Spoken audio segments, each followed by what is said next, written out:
Hello friends, welcome back to my channel nursing career. Friends, आज मैं आपके लिए नर्सिंग के कुछ कॉम्पिटिटिव एग्जाम्स के लिए कुछ क्वेश्चंस लेके आई हूँ। तो आई होप आपके लिए क्वेश्चंस जो हैं आने वाले एग्जाम्स के लिए हेल्पफुल हो। So now let's start with my first question. Question number first.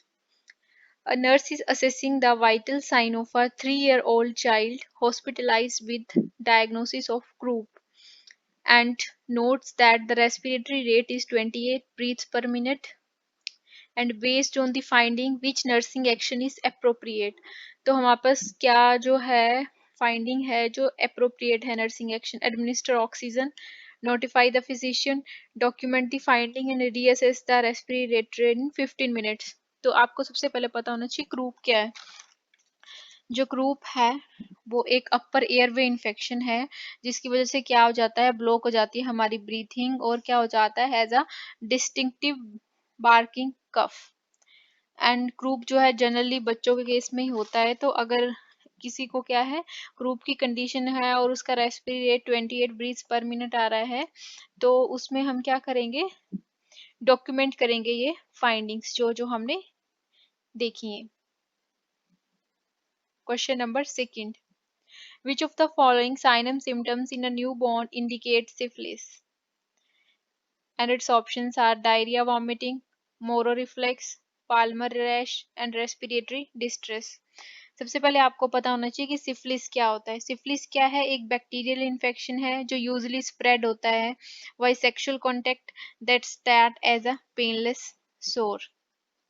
तो सबसे जो हमारा सिम्टम है न्यूबॉर्न में जो इंडिकेट करता है पाल्मर रैश।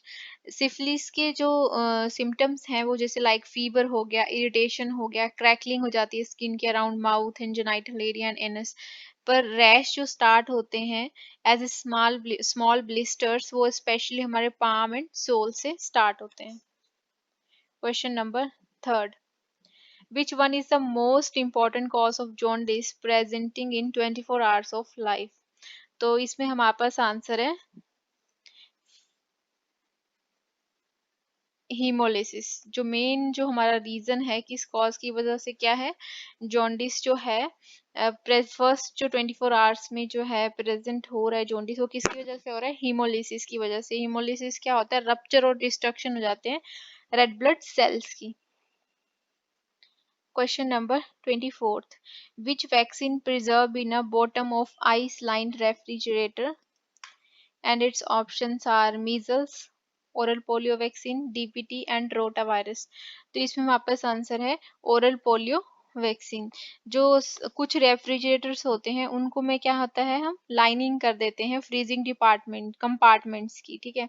तो उसको हम और क्या बोलते हैं, आइस लाइन रेफ्रिजरेटर भी बोलते हैं। बीसीजी और ओपीबी दोनों को हम स्टोर कर सकते हैं बॉटम में, bottom of ice line refrigerator. Question number fifth. The nurse is aware that a neonate of a mother with diabetes is at risk for what complications?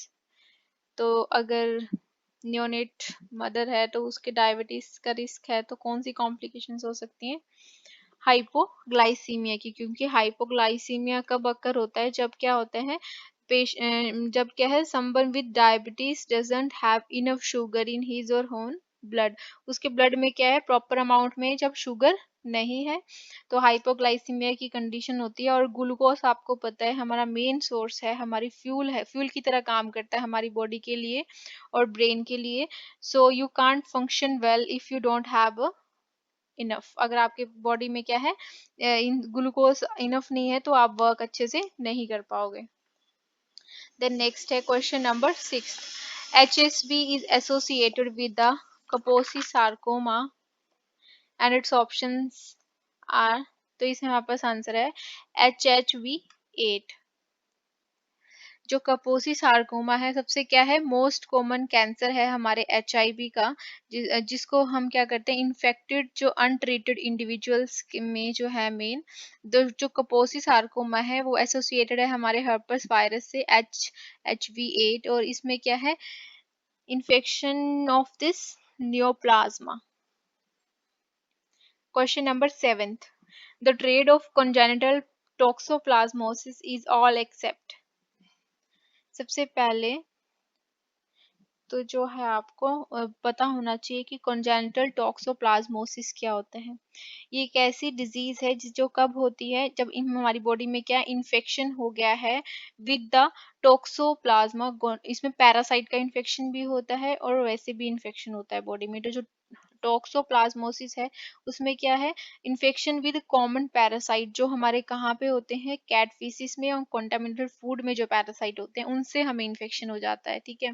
और ये जो है बहुत serious complications for pregnant women को, अगर ये disease होती है तो बहुत ही सीरियस हो जाती है कंडीशन। और पीपल विद जिसका इम्यून सिस्टम वीक हो उसके लिए भी ये कंडीशन जो है बहुत ही सीरियस है। तो इसमें हमारे पास आंसर है इसोफेजियल एड्रेसिया।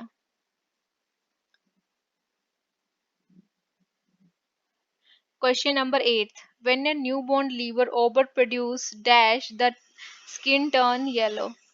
अगर बच्चे की बॉडी में क्या है, लीवर क्या प्रोड्यूस कर रहा है ज्यादा अमाउंट में, बिलीरुबिन प्रोड्यूस कर रहा है, ओवर प्रोड्यूस कर रहा है, तो उसकी वजह से क्या है, स्किन क्या कलर ऐसा हो जाएगा, येलो की condition. Question number 9. Benefits of breast milk include digestive superiority, immunological benefits, and last one is a better utilization of nutrients। तो ये तीनों ही all of the above इसमें आंसर आएगा हमारा। Question number 10th. Dash may be the first indication that protein energy malnutrition have resulted in permanent brain damage। कैसे पता चलेगा हमें first indicator, reduce the head circumference। Question number 11th. The most common cause of death in the adolescent age group include, जो सबसे ज्यादा adolescents में जो age group है वो कौन से वाला इन्वॉल्व होता है डेथ के लिए, जो मोटर व्हीकल्स में जो है एक्सीडेंट्स ज्यादा होते हैं बाइक वगैरह के। Question number 12th. A newborn failure to pass meconium within the first 24 hours after birth may indicate that, कौन सी डिजीज होती है ये, हर्शस्प्रंग डिजीज होती है। Question number 13th. After the secretion of colostrum, the secreted milk is known as, कौन सा milk बोलते हैं उसको हम, transitional milk. Question number 14th. A child with autism is being admitted to the hospital for diagnostic test. The nurse should assign this child to a, अगर कोई autism का बच्चा आपके पास एडमिट हो रहा है हॉस्पिटल में डायग्नोस्टिक टेस्ट के लिए, तो हम उसको क्या देंगे, प्राइवेट रूम जो है पेशेंट को असाइन करेंगे बच्चे को। Question number 5th.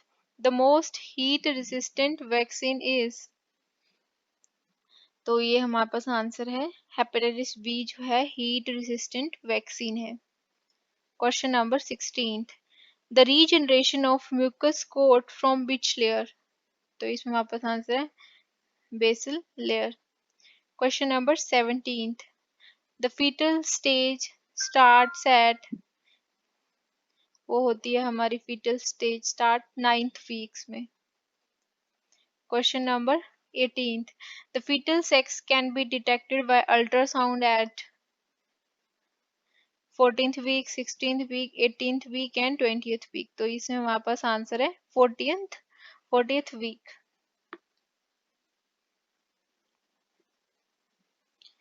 तो अब हमारे पास इफ वैसे तो 9 भी इसमें जो आंसर बताया है वो हमें बताया 14th वीक, वैसे ऑप्शंस के अकॉर्डिंग तो ये है, बट अगर आपके पास बोला जाए प्रॉपर उसमें तो 11 to 12th week of fetal growth।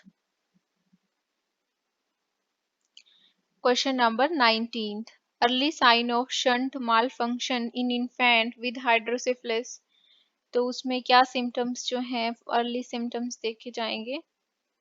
Tense उसके होंगे फॉन्टेनेले, और वॉमिटिंग होगी पेशेंट को, इरेटिबिलिटी होगी। Question number 20.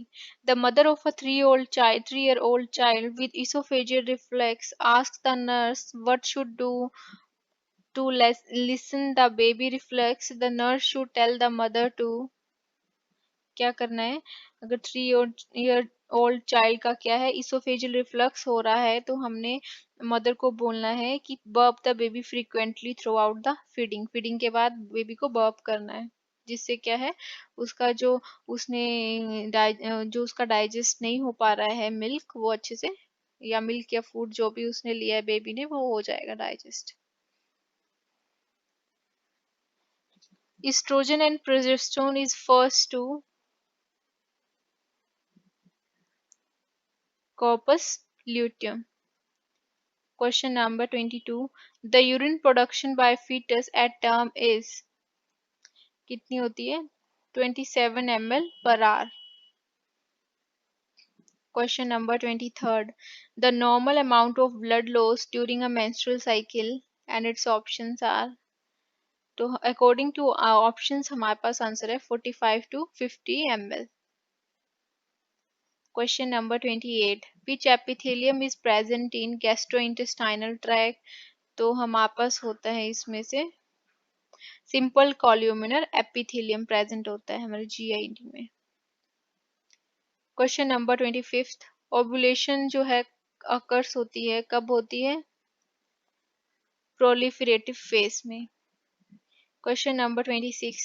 The primary feature of cervical cancer is, cervical cancer का प्राइमरी फीचर है हमारे पास यहाँ पे इरेगुलर मेंस्ट्रुएशन जो है, अगर आपको बार बार होती है तो इसकी वजह से क्या है, सर्वाइकल कैंसर होने का ज्यादा रिस्क है। Question number 27. यूट्रस का वेट जो है नॉर्मली हमारे पास है 60 to 70 gram. Question number 28. The nurse is a receiving woman who is receiving estrogen replacement therapy. Which of the following statement by the nurse indicate that nurse is aware of the possible complication of estrogen therapy? तो इसमें हमारे पास answer है, अगर oestrogen therapy चली है तो हम जो है नर्स क्या अवेयर करेगी पॉसिबल कॉम्प्लिकेशंस इसमें, कि हमें क्या करना है अगर एस्ट्रोजन थेरेपी चले, visit clinic for a gynaecological checkup for 6 months, after 6 months और eight 6 months। Question number 29. A client had a normal vaginal delivery 3 hours ago, as now he is experiencing perineal discomfort. Which is a correct nursing intervention? तो इसमें हमारे पास answer है apply the ice packs to the perineum. Question number 30. The germinal period कौन सा period होता है? तो इसमें हमारे पास ऑप्शन है up to the 2 week after ovulation, menstrual cycle period, embryonic period, fetal period. तो इसमें हमारे पास आंसर है up to 2 weeks after ovulation. Germinal जो स्टेज होती है वो क्या है, डेवलपमेंट है, development is the first and the shortest stage है हमारे ह्यूमन लाइफ स्पैन की, ये स्टार्ट हो जाती है रफली जो है 8 to 9 days की होती है। बिगनिंग इसकी हो जाती है फर्टिलाइजेशन के साथ, और एंड होती है इम्प्लांट जब तक नहीं हो जाता एंडोमेट्रियम ऑफ यूट्रस में। तो ये मेनली जो है अप टू 2 weeks होती है after ovulation. Thank you guys, I hope आपको मेरी वीडियो नॉलेजेबल लगी हो। अगर नॉलेजेबल लगी हो तो लाइक शेयर एंड कमेंट। अगर आपको किसी मेरे क्वेश्चन में डाउट है कि हाँ इसमें ये आ सकता है, या पहले आप अच्छे से क्लियर कर लिया करो, नेट पे सर्च कर लिया करो, उसके बाद कमेंट सेक्शन में लिखा करो कि आपको ये जो है इस क्वेश्चन का ये आंसर लग रहा है, राइट।